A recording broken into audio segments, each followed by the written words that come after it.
Thunder and Media presents the BackBone Small Business Podcast.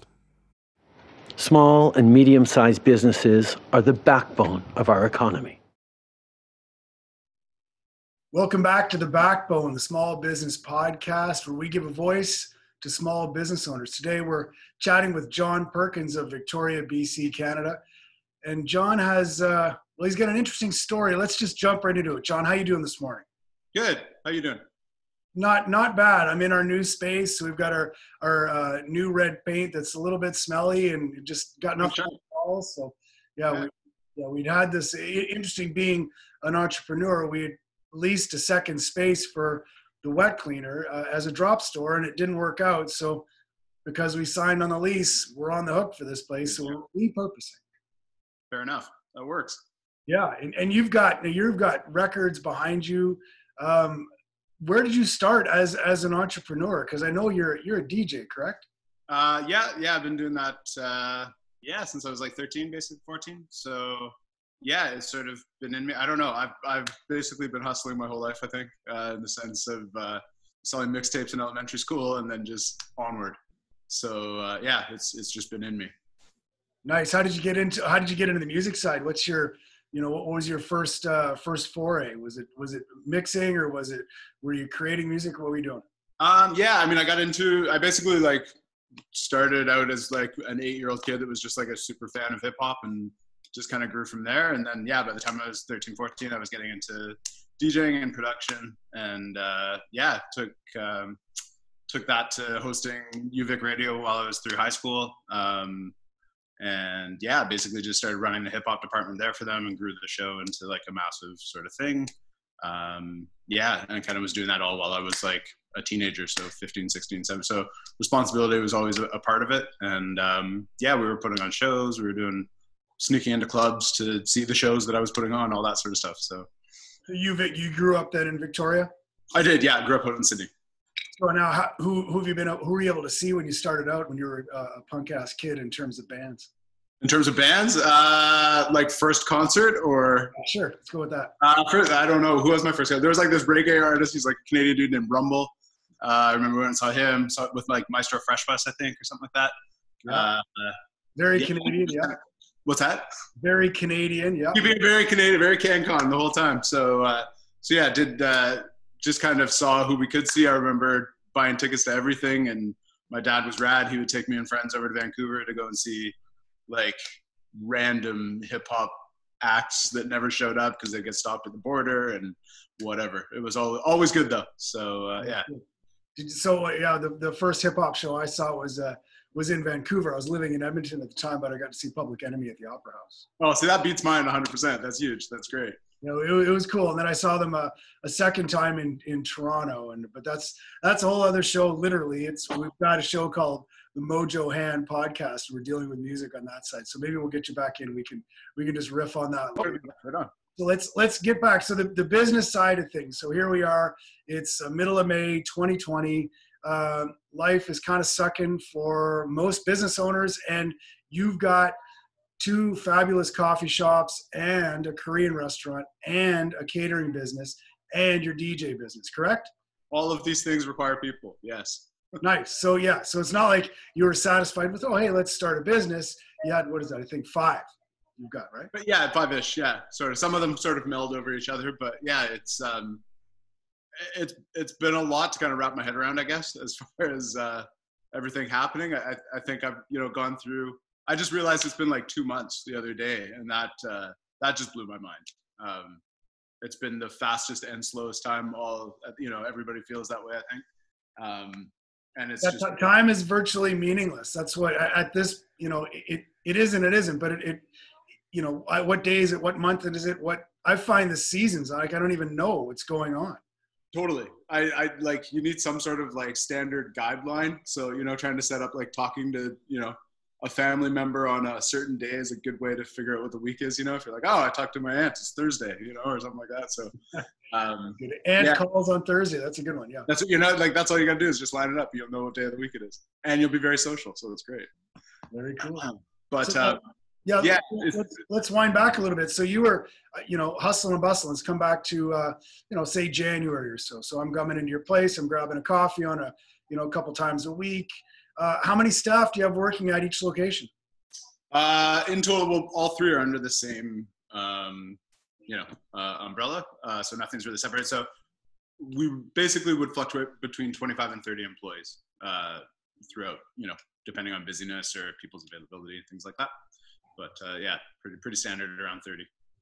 So you're doing well. You're able to take a salary. You're able to pay your bills, pay the staff bills, pay the suppliers. Correct?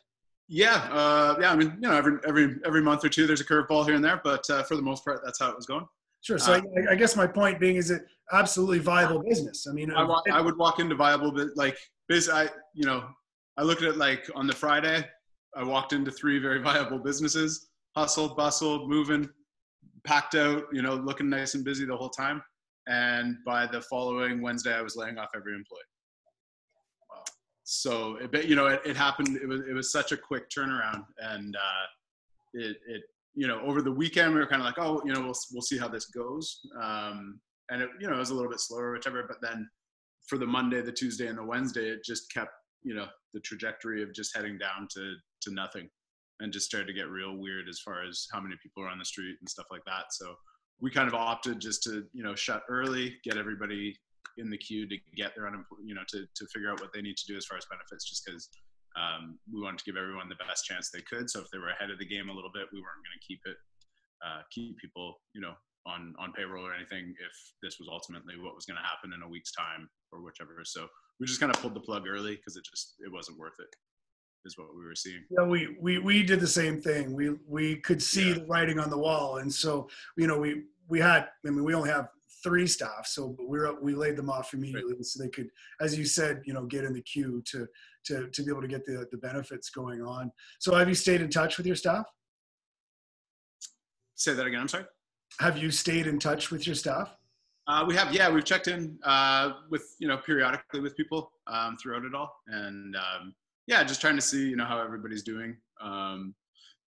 Everyone seems fairly jovial and just we're all going through a really weird time. So, so there's some staff members that have had a little bit more attention just because, they might appreciate it a little bit more.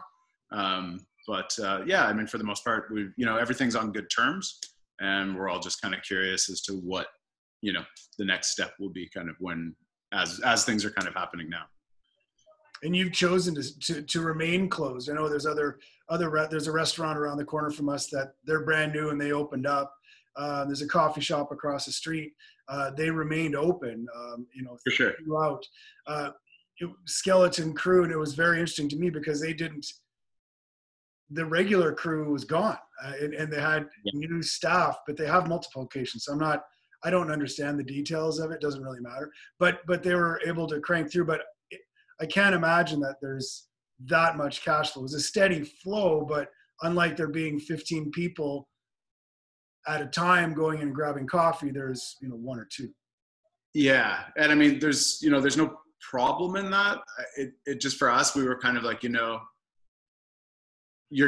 basically gonna end up at the same. I can't see you doing anything that's gonna really put you ahead at that point. I mean, if you talk numbers with people. It's been a rarity for anyone to say that they're doing more than 15 to 20% of what they were doing. So to me, that just doesn't make sense. And you'd almost be like, I'd either be working myself to death, which I've done, and I could do, or I could sort of save that energy and try to plan to figure out what we can do once there is a little bit more business there. And, I think it's amazing that people have stayed open. I know, I pop into 2% and hang out with the guys there and just sort of see how it's going and stuff. And, they're going through the weird days and they're doing it. They're working. I mean, they do wholesale coffee. So they have a bit more of a purpose in that sense. Yeah, I mean, it's ups and downs for everybody. And I think everybody has to make their own decision as to what works for their business.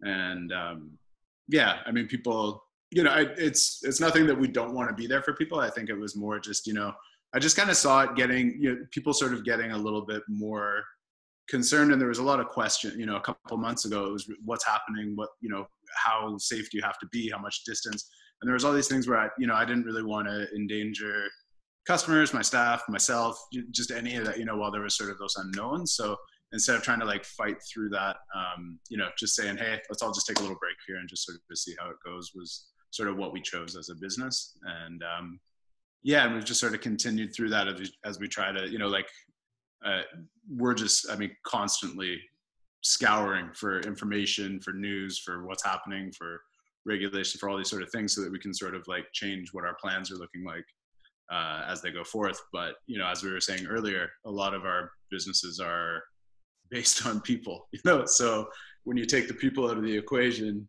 I have 3 spaces downtown that don't, they don't necessarily need to be there anymore. That could be put to a smaller sort of location or something like that. So, we've just kind of been exploring just a bunch of different ways and ideas, and kind of nothing's off the table. We're just trying to think outside the box with it.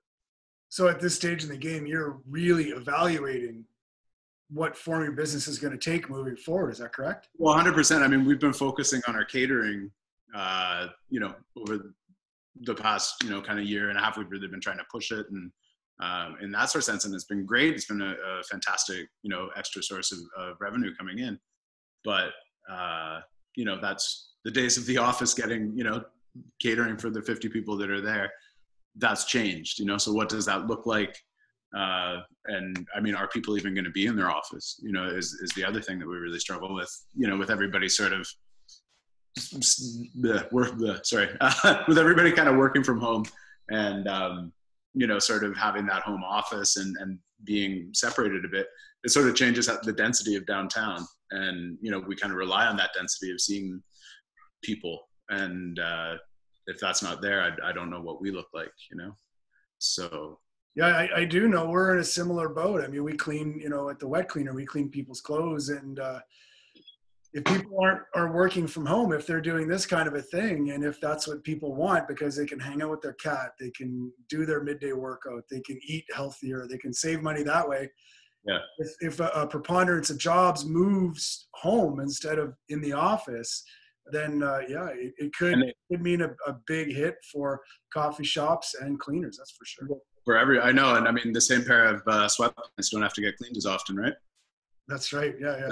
You go up in the morning, the afternoon pajamas. This is it, right? You got to figure it out. But when you sort of see like offices kind of moving and decentralizing like that, even if they do have people coming in, say you have to work 2 shifts from the office and 3 are at home, or whatever your company makes it look like, the density is still not there. And, we kind of build our business off seeing people, like our customers, as and have exemplified, are pretty regular.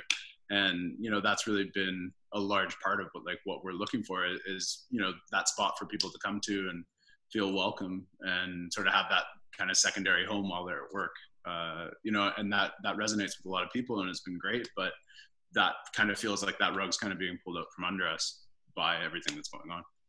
Is there any solutions that you've come up with that you haven't seen put forth by the government, by anybody? Solutions to keep things moving, or like? Yeah, and any thoughts you might have in terms of what you think would be a positive next step? I think the government's done an incredible job as far as like releasing resources and, getting out there every day and just kind of saying, hey, this is what we're working on. I've been nothing but impressed by that. I think it's absolutely incredible. Money's not, and that as well as I'm at a problem. And I think they've been great in that regard too. Obviously, everybody's situation is very different, and one thing's not going to fix everything, I guess, but it really seems like they're doing the best that they can to sort of help soften the blow, especially when you look at other countries, places down south, things like that are a little bit more turmoil as far as what's going on, how things are going. I feel like I'm pretty up to date on everything. As far as new ideas, I don't know. I have these waves where I'm like, oh, this is a great idea. Let's kind of do this, and then you sort of see the reality of it, or you see another place somewhere doing it, and you're like, oh, okay, let's kind of monitor that and sort of see how it goes. And I don't know. I don't think anybody knows, and I think that's the hardest problem, especially for us, sort of trying to plan, what the next couple seasons look like. You know, there's no tourism, there's no this, there's no that. I mean, one of our shops is right down basically like Fort and Wharf basically, and right down by the water, right in the tourist area, right off Government Street. And, you know, if the offices aren't there and the tourists aren't there, it's a non-existent business at that point. You know, there's nothing to support it. So what have your landlords said? Do you have 3 different landlords with whom you deal? We have 2 different landlords. And Yeah. what are they saying? What's their feedback? Both of, I mean, one has just been absolutely fantastic in the sense of like, we'll just figure it out. Don't worry about this. Just do what you got to do. And on the flip side, we'll talk about what that looks like, which is incredible. That's for 2 of them. And that's just been, I think that's been the largest weight off our shoulders, which is huge. And just kind of, you know, revisiting it and what we can do to kind of make it work after that. That's been great. The other guys, funny enough, we had our building sell on the like 9th of April or 15th of April or something like that. So brand new landlords, we've paid our rent at that space every month for the past, like, you know, 10 years or 11 years or whatever it's been. No, never a problem. And then of course, so my first talk with them was like, hey, how's it going? We're not going to pay rent this month. What does that look like? And you know, they were great. We kind of had a you know, really good discussion about it, and just kind of figured out, you know, like I was like, you know, you guys just bought this building. I totally get that. Like, what can we do that kind of works for everybody? So we came up with something that works, and you know, that was very helpful, I guess, in that sense. But at the same time, you know, when you defer everything in 6 months' time, what does that look like? If you still, you know, if we have a second wave of this virus or something like that, these are all the questions that kind of keep me up at night. Are just those sort of things. Like, you know, you don't know what it looks like. Like if we have this hit and, you know, everybody's kind of bouncing back from it, that sort of works a lot better, I guess.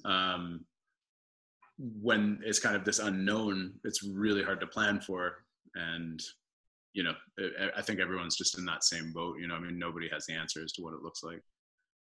Yeah, the fear of the unknown is really incredible, because as small business owners, we're, you know, it's beaten into us to plan and then to be able to have a bit to plan, write your plan, and then work your plan, but have a plan that can be fluid.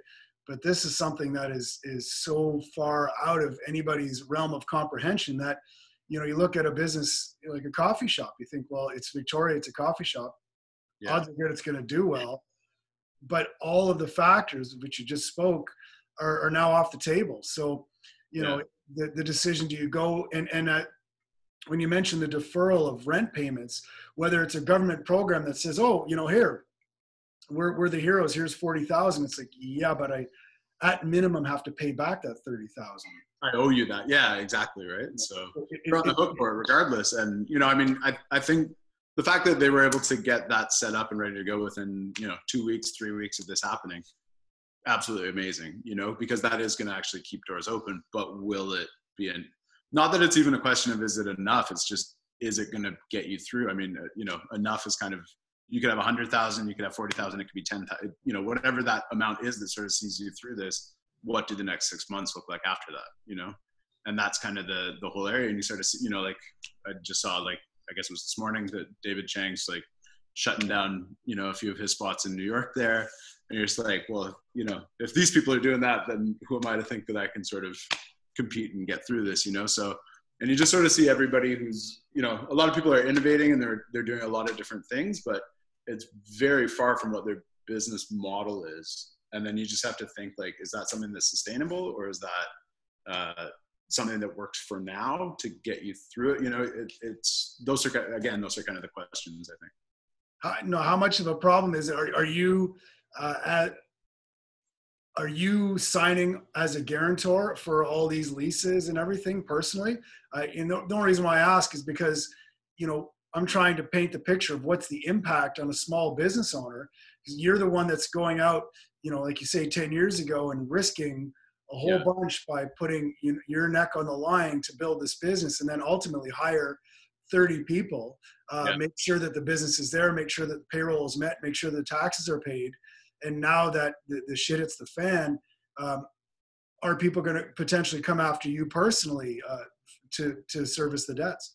Yeah, and I mean that, and that's the thing. I think to answer your question, I think maybe it just depends. I mean, there's a lot of. I understand that restaurants are a very fly by night operation. They can be there, they can be gone the next day, all this sort of thing.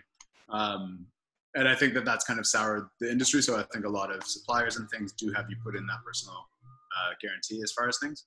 I want to, I haven't done the full digging deep yet, so which is good, I guess. We haven't really fully explored how on the hook we are. I would say probably about 50% of everything that we've done definitely has a personal guarantee behind it. So it's going to have a massive impact. Maybe a little bit more. What's that? It's going to have a massive impact no matter how you slice it. Oh yeah, I mean that's hide the money in the mattress and bankruptcy time, that sort of thing. So yeah, it's a crazy thing, because when you look at the way the government has set it up, and my thought process is leaning towards what you're saying. It was terrific that they came out with these programs so quickly, and that they've got the money in our hands. But now that we're here, what they've done is the burden of getting through is put right on the business owner. It's not the landlord. The landlord says, yeah, we'll defer it. Yeah. So in the interim, if the landlord makes a deal with the mortgage broker that says, yeah, defer it, well, then it falls right back to the small business owner or the mid-sized business owner to pay those bills, to pay that rent. And it's kind of like standing in the train tracks and seeing a big headlight coming. It's going to hit you, whether it hits you today or 6 months from now. It is. And I mean, if I sit there and I figure out, say my baseline, if I can pull in X amount of dollars right now, that's going to pay our staff, keep the lights on, buy the food, do all these things. Small bit of whatever for, as far as, profit, I can't really see that being a thing for a long time. But, as far, if you come up with that model and you start to get that working, even if you see a small increase in that, November or whenever it is that everything's been deferred to is still coming. And then that's the, extra $600 or whatever it is, that's just going to take any of that profit out. So, and then you're, however long you've deferred it is what you're going to end up paying that back. It just almost perpetuates it forward even more so. Well, sure, because you've got say you're able to not defer rent for 4 months. So that's 4 months where right now we know there's no revenue. So you're barely eking out an existence. You're certainly not taking any money into the company because there's zero cash coming in. Yeah. And then you open the doors, and then your business might be 15 to 20% for a little bit. And then even if it bumps up to 60% after a few months, you're still well below the point where you as the owner are able to pull out any money. So if that lasts for 6 months, so now you tack it on to this 4 months, let's say, very conservatively. So you're 10 months where you haven't taken a dime out of this business, and it's all the stress and all the work. And then kicks in the point where you have to pay back the debt from the rent deferment. So yeah, it's really crunch time. I mean, it's going to change. There's not going to be normal anymore. The new normal is going to be very weird. That's the whole thing. And I mean, to pivot or change something that's not working, or to, tweak something, that's fine. I mean, that's what we do, and I think you're probably in the same boat for that. Like, what lets people know we're here, whatever. I mean, those are all different things. And I am an eternal optimist. So to be having thoughts like this are very weird for me as well.